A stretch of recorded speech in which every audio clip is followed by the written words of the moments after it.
mean, there have been times when we talked about the building of the program at the University of Miami, and you got to start, number one, with the legendary Howard Schnellenberger, who still is not in the College Football Hall of Fame, and that needs to be changed while he's alive. Really? Yes. I mean, and look, he was at Louisville, he was here, and built Miami into the Miami that we're talking about now. He started the program at FAU, you know what I mean? And he's not in the College Football Hall of Fame. Like, yo, that needs to change, first and foremost. And the college sports Hall of Fames are much more lenient and much more inviting and inclusive than the professional, less stringent. There are some people that have nice careers, but they seem to be more of a college approach to, hey, if you contributed in a large degree, you maybe weren't the greatest coach or dominated in any way, but we're very inclusive. So I'm shocked by that.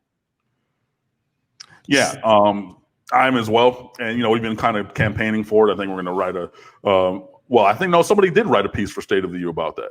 And we're going to just continue that pressure, keep that energy, because, yeah, it's more than well-deserved.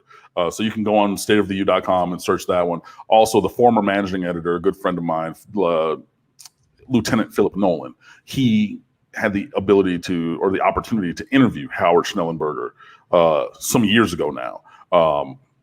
But that's up on stateoftheu.com as well. It was a one-on-one chat with Lieutenant Nolan and Howard Schnellenberger, and they talked for almost an hour. And then LT called me, and he goes, "You'll never guess who I spoke to." And I'm like, "You tell me." He was like, "Wow, voice almost." I mean, you know, he has a more distinguished, you know, whatever. But he was like, "Coach," and I was like, "Coach?" He goes, "Oh no, Coach Schnellenberger," and I lost my mind. And we then stayed on the phone for an hour talking about his hour-long conversation with the legendary Howard Schnellenberger. So yeah, he's somebody that we have talked about on the website, somebody that I've talked about as well here and many other places. But obviously a legendary coach, came in and built Miami into the Miami that we all know and love. You know what I mean? In terms of the football program, like without him, things go very differently. We don't have 5 championships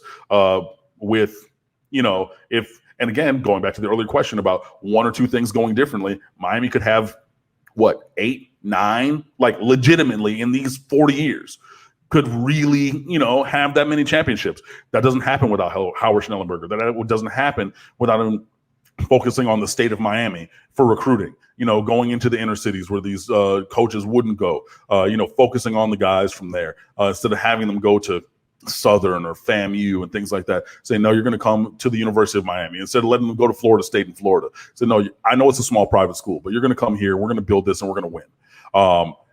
You know, and yeah, just a legendary figure in the world of college football, obviously, especially for the University of Miami. I hold him in the highest regard. I have never, and I would never say a bad word about Howard Schnellenberger. The only thing that is negative, I would say, is I wish he would have stayed at the University of Miami to continue his run, because then I think that he could have been in the annals of college coaches at or among the top group with no, and I think that he's still there anyway, only after, you know, 1 championship, 2. You know, he changed the college football universe, changed because of the University of Miami, this microwave dynasty that popped up out of nowhere. Like, and again, I'm from Michigan. You know what I mean? I grew up going to the big house with 112,000 of my closest friends and everything. I know, I've seen those games against Michigan State, Penn State, Ohio State, Notre Dame.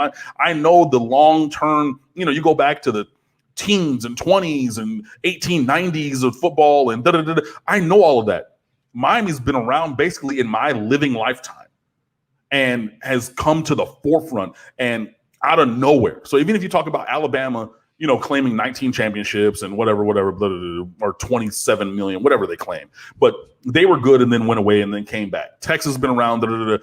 Miami was not around. Miami was a bad program, period. Full stop. On the borderline of closing. You know, if you've watched the U documentary, go back and watch that. I've talked to guys from Miami because, again, I grew up in Detroit, so I didn't have firsthand knowledge of that. But, yo, you go to Burger King and get a Whopper, and they're giving you a free ticket voucher for the University of Miami football games at the Orange Bowl. A free ticket with a Whopper. That's where the state of this program was. And Howard Schnellenberger lit this program on fire, this microwave dynasty. It took 4 years, but you go through, you get that together, you win a championship and all those kind of things. I cannot speak highly enough about Howard Schnellenberger. And maybe it's my fault that I haven't spoken more about him, even when not asked about him. But he is absolutely a legend in the world of college football. He is absolutely the reason that Miami is, as a football program, esteemed to the level that we are, that we have the relevance, even when we're bad, because again, those are different situations. Even if we've been bad, Miami is relevant because Howard Schnellenberger built us into being that elite, relevant kind of a program. And we've talked about it before here. I'll talk about him more again. And again, you can go and search Howard Schnellenberger's name on the State of the U website. And if I go do that right now, I'm actually going to go do that. Hold on one second. I click over. It's going to load up. I click the search button. Come on, search. Come on, search. Come on, search. There we go. Howard Schnellenberger. I was right. Berger. If you go and search that up on stateoftheu.com, I got 1, 2, 3, 4, 5, 6, 7, 8, 9.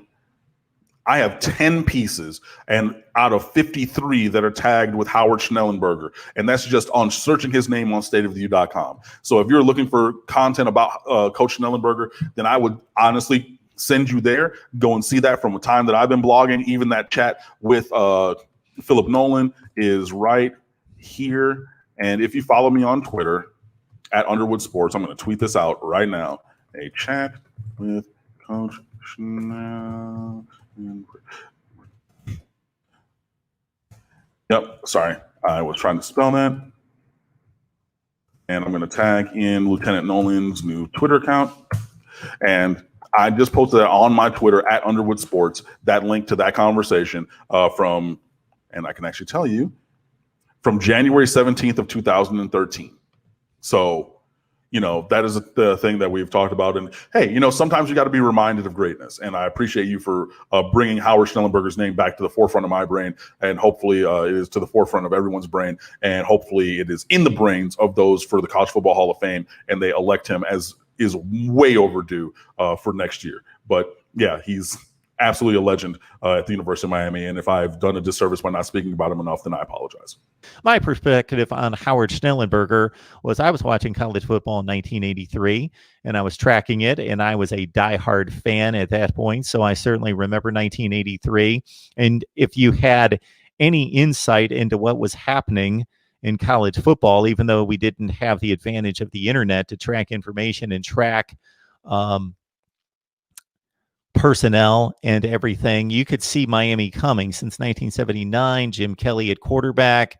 1980, they won a Peach Bowl. You could see Miami coming and coming and coming, but it was still kind of surreal to see them play what was a de facto national championship game against Nebraska on New Year's Day of 1984 and win that game as a double-digit underdog against what many people believed to be at the time the greatest team of all time, with Mike Rozier at running back, Turner Gill at quarterback, and of course you had the wide receiver, I'm blanking, who went to the Patriots, Irving Fryer.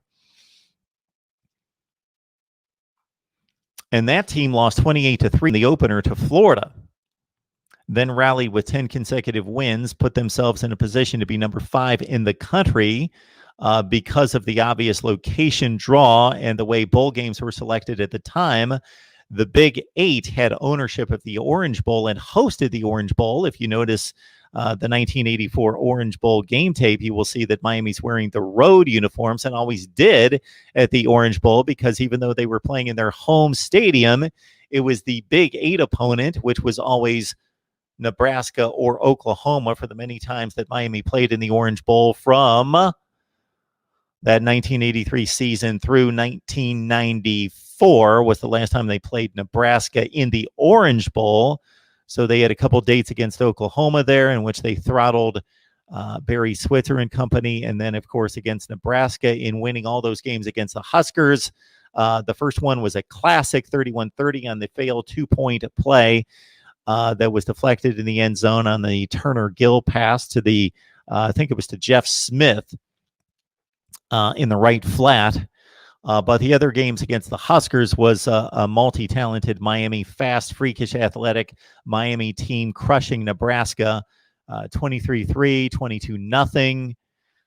But then Nebraska certainly changed its approach, changed its recruiting, changed its passing game to be at least formidable, at least capable, and came back and won a historic Orange Bowl against Miami in 1995 to conclude the 1994 national championship. So that's the last time during that era that those two teams stepped on the same field for a national championship between 1983 and 94. Of course, there was the rout at the Rose Bowl to finish off a 2001 national championship for Miami against the Nebraska team that probably did not belong there after losing by 4 scores against Colorado the day after Thanksgiving in their rivalry game. I'll have to review that season at some point, but Colorado, Nebraska, Oregon were the 3 teams in the mix to play Miami for a national championship. It doesn't appear as though any one of those 3 teams would have competed well in that game.